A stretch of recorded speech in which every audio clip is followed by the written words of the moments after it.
بەچی ژن و مێرد دەبنە خەمهێن بۆ یەکتر؟ بەچی پیاو دەبێتە خەمهێن بۆ ژنەکەی نەک خەمڕەوێن؟ بەچی قەڵاتی مێردایەتی دەڕوخێ و ژن هەز بە ئەمان ناکە؟ بەوەی کەوا پیا و ژن لە سروشتی خۆیان لادەن. ئەوە وەڵامە ئەساسیەکەیەتی. ئەمڕۆ سەردەمێکە زۆر کەس هاوار دەکا بە ناوی پێشکەوتن، بە ناوی دیموکراسی، بە ناوی هەرچی ناودەنێ، بە ناوی مافی یەکسانی ژن و مێرد، بەداخەوە داوای ئەوە دەکەن پیا و ژن بێ و ژن پیاو بێ، کە ئەوە خەتەرێکی زۆر گەورەیە. هەموو ئەو فلیمە دۆبلاشکراوە تورکیانەی کە بەداخەوە حکومەتی هەرێمی کوردستان تا سەرێسقان کەم تەرخەمە بەرامبەر بە میلەتەکەی خۆی، نازان بۆ جاشایەتی چێیە، ئەوە هەر هەمووی ژەهراویەکەی لەوەدایە. ئەو دەرزیە وا لە پیاو دەکات ژنانی بێ، بەدوی هەموو ژنێکات چاویێڵکە، وا لە ژنیش دەکات پیاوانە بیرکاتەوە بۆی مێردەکەی سەرشۆڕکە. ئەوە خەتەری.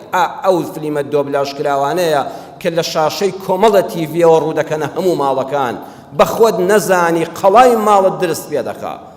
قەڵاکەت دەرگای دەکرێتەوە بۆ دوژمن و خێزانەکان وەکو دەبینین چۆن هەڵدەتەکێن. ئاگادار بە، خوا هەموو شتێکی لەسەر سروشتێکی جوان دروست کردووە.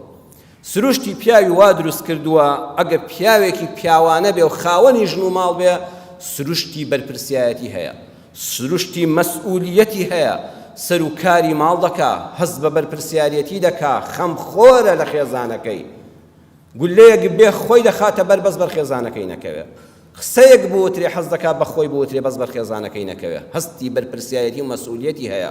ئەمە معنای ئەوە نییە کە ژن موڵکی پیاوە.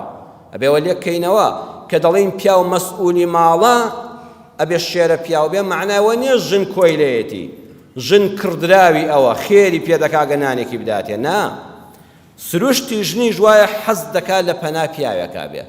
ژنی سالارە و سەنگین کە سروشتی تێک نەچوو بێ و دەرونی تێک نەچوو بێ، حەز دەکا هەمیشە لە پەنا پیاوێکی بە کەسایەتی و بەڕێزدا بێ. حەزی وایە ژیان لەگەڵ ئەوە بەسەر بەرێ. معناوە نییە خۆی بە زەعیفە بزانێ، معناوە نییە خۆی پێکەم بێ. نە، هەر سروشتی وایە حەز بە هاودەمێک دەکا کە ئەوە لای باوکی پڕ نەبووتەوە، لای براکانی پڕ نەبووتەوە، لای هاوڵەکانی پڕ نەبووتەوە، بەس لای پیاوەکەی پڕ دەبێتەوە. بەس لای پیاوەکەی پڕ دەبێتەوە. ئەمە سروشتێکی فیترەتە.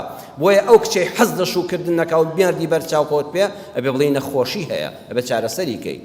ئەو کچەی کە حەز بە شوێکی ڕێک و پێک دەکات لە پەنا پیاوێکی معەززەز و مکەڕەمە، ئەوە سروشتی تەواوە. ئەوە ڕاستە لە ماڵی باوکی لە هیچی کەم نییە، بەڵام بەدوی سروشتی خۆیدا دەگەڕێت کە لە پەنا پیاوێکی بەڕێزا بێ، خۆشی بە زەعیف و لاوازیش نابینێ، بە کۆیلە نابینێ.